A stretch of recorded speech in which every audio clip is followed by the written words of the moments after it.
চেয়ে হুমকির অভিযোগ আইএনটিটিইউসি নেতার বিরুদ্ধে। ঘটনা কোথায়? জলপাইগুড়ির কোতোয়ালি থানায় 4 জনের বিরুদ্ধে লিখিত অভিযোগ দায়ের করা হয়েছে ঠিকাদারের তরফ থেকে। আর পাল্টা বহিরাগতদের এনে দাদাগিরির অভিযোগ তুলে ঠিকাদারের বিরুদ্ধে থানায় অভিযোগ দায়ের জেলা আইএনটিটিইউসির সভাপতি। তোলা চেয়ে হুমকির অভিযোগ আইএনটিটিইউসি নেতার বিরুদ্ধে। কোতোয়ালি থানায় 4 জনের বিরুদ্ধে লিখিত অভিযোগ দায়ের করতে গিয়েছিলেন ঠিকাদার, কিন্তু তার বিরুদ্ধে পাল্টা অভিযোগ দায়ের করা হয়েছে জেলা আইএনটিটিইউসির সভাপতির তরফ থেকে। অত্যন্ত গুরুত্বপূর্ণ খবরে নজর রেখেছি আমরা এই মুহূর্তে, কারণ হুমকির অভিযোগ তোলা চেয়ে হুমকির অভিযোগ আসছে। যে ঠিকাদারের বিরুদ্ধে অভিযোগ আইএনটিটিইউসি নেতাদের বিরুদ্ধে। আমাদের সহকর্মী পরিতোষ এই মুহূর্তে টেলিফোন লাইনে রয়েছেন আমাদের সঙ্গে। পরিতোষ, এই যে হুমকি চেয়ে তোলার অভিযোগ উঠেছে, এই অভিযোগ সংক্রান্ত এই যে ঠিকাদারের বিরুদ্ধে অভিযোগ এবং ঠিকাদার অভিযোগ করেছেন এবং তার বিরুদ্ধে আবার আইএনটিটিইউসি নেতারা তারা অভিযোগ করছেন, কি অভিযোগ এবং তার কি পাল্টা অভিযোগ, বিস্তারিত জানবো। দেখো, একদমই যে জলপাইগুড়ি সদর ব্লকের যে রানীনগর শিল্প তালুক এলাকা রয়েছে সেখানে একটি কাজ চলছে, সেই ঠিকাদার সেখানে কাজ করছিলেন। এমনকি সেই কাজ শুরু করার পর থেকেই কিন্তু সেখানকার যে তৃণমূল নেতা রয়েছে সেই তৃণমূল নেতা রাজু সাহানি প্রথমত ঠিকাদারকে হুমকি দেন, এমনকি তার কাছে একটা টাকার দাবি করেন বলে ঠিকাদারের অভিযোগ। পাশাপাশি এর পরবর্তীতে যখন তিনি টাকা দিতে অস্বীকার করেন তার পরবর্তীতে নানান রকম ভাবে চাপ দিতে থাকে। এরপরে 1 মাস ধরে কাজ চলার পর তার লোকজন এসে 2-3 দিন ধরে ঠিকাদারকে উঠিয়ে নিয়ে যাওয়ার হুমকি দেয়, এমনকি উঠিয়ে নিয়ে যাওয়ার চেষ্টাও চালায় বলে অভিযোগ করেন কিন্তু ঠিকাদার কর্মী। এই ঠিকাদার কর্মী বক্তব্য, তিনি যেহেতু কাজ করছেন সেই কাজের ক্ষেত্রে তিনি যার কাছে কাজ নিয়েছেন তার কাছ থেকে তোলা তুলুক, কিন্তু তিনি কোন রকম তোলা দিতে নারাজ। পাশাপাশি তিনি আরো জানিয়েছেন যে এই কাজের পিছনে বারবার তারা হুমকি দিচ্ছেন তার কাজ বন্ধ করে দেওয়ার। এর পরবর্তীতে তিনি যখন থানায় লিখিত অভিযোগ দায়ের করতে যান সেই সময় দেখা যায় যে সেখানকারই যে তৃণমূল জেলা সভাপতি রয়েছেন সেই জেলা সভাপতি কিন্তু তার বিরুদ্ধে আবার লিখিত অভিযোগ করেছেন থানায়। পাল্টা অভিযোগ তিনিও করেছেন। এখন দেখার যে এই তৃণমূল নেতার দাদাগিরি কতদূর গড়ায়।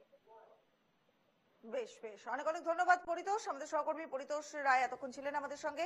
তোলা চেয়ে হুমকির অভিযোগ, ঠিকাদার তিনি কিন্তু বারবার অভিযোগ তুলছেন যে তোলা চেয়ে আইএনটিটিইউসি নেতা তারা বারবার তার উপরে হুমকি দিচ্ছে, অত্যাচারের ছবি সামনে আসছে। কি বলছেন ঠিকাদার, শুনবো।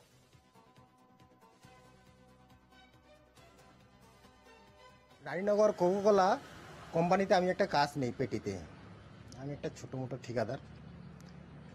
তো কাজ করতে গিয়ে আমার কাছে এখানে অনেক রকমের বাধা আসে, আমার কাছে টাকা ডিমান্ড করা হয়। সবার ফার্স্টে যখন আমি কাজ শুরু করি রাজু সাহানি আমাকে এক বাড়িতে ডাইকে নিয়ে যায়। সেই ডাইকে নিয়ে যাওয়ার পরে আমার কাছে একটা টাকা ডিমান্ড করে।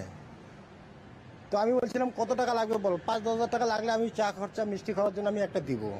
বললো যে না, সেটা তো কোনো প্রশ্নই আসে না, তোমার কাজের এমন দেখে তোমার কাছে একটা টাকা ডিমান্ড করা হবে। তাও কত টাকা বলো, আমি বলছিলাম। বললো যে না, আগে দেখবো তোমার কত টাকার কাজ, কত টাকার কাজ বলো। আমি বললাম যে কী হবে, 14 থেকে 15 লাখ টাকার কাজ হবে। তখন বলছিল তাহলে তো ভালো করে আমাদের দেখতে হবে এখানে কত টাকার কাজ আছে, ওই হিসাবে তোমার কাছে ডিমান্ড করা হবে, তুমি টাকা দিবা কি না। আমি বললাম যে না, আমি টাকা তো দিতে পারবো না, কেন, আমি তো ভাই মেন কন্ট্রাক্টর আমি না, তোমরা টাকা নিবা মেন কন্ট্রাক্টরের কাছ থেকে টাকা নাও। পরে বলছিল ঠিক আছে তাহলে তুমি কালকে থেকে কাজ বন্ধ রাখো। পাশাপাশি আইএনটিটিইউসি জেলা সভাপতির বক্তব্য আমাদের কাছে রয়েছে। এই যে অভিযোগ এবং পাল্টা অভিযোগ, কি পাল্টা অভিযোগ করছেন আইএনটিটিইউসি জেলা সভাপতি, শুনবো। রায় নামে একজন পেটি কন্ট্রাক্টর, যিনি মূল ঠিকাদার তিনি আবার সাব কন্ট্রাক্টর দিয়েছেন। তো এই ক্ষিতীশ রায় হচ্ছে পাতকাটা বা বেলাকোবা কোথাও তার বাড়ি, সে লোকাল লোক, সে কাজ করছে। তো কাজটা করা 1.5 মাস হয়ে গেল, ততদিন কোনো সমস্যা নেই। হঠাৎ করে দেখলাম যে গত শনিবার ওখানে স্থানীয় কিছু লেবার যারা কাজ করত সাইকোরিয়ান কোম্পানিতে 22 জনের মতন শ্রমিক কাজ করত এবং ওই হাইডা মাইডা কি সব যন্ত্রপাতি সাপ্লাই দিত, তাদের পয়সা করি এখন যেহেতু থ্রু ক্ষিতীশের মাধ্যমে পাওয়ার কথা, তো 52,000 টাকার মতন মনে হয় পেমেন্ট করেছে, আর বাকি টাকা পয়সা সব আটকে দিয়েছে। 1,70,000 না কত এই সমস্ত ডিউ আছে।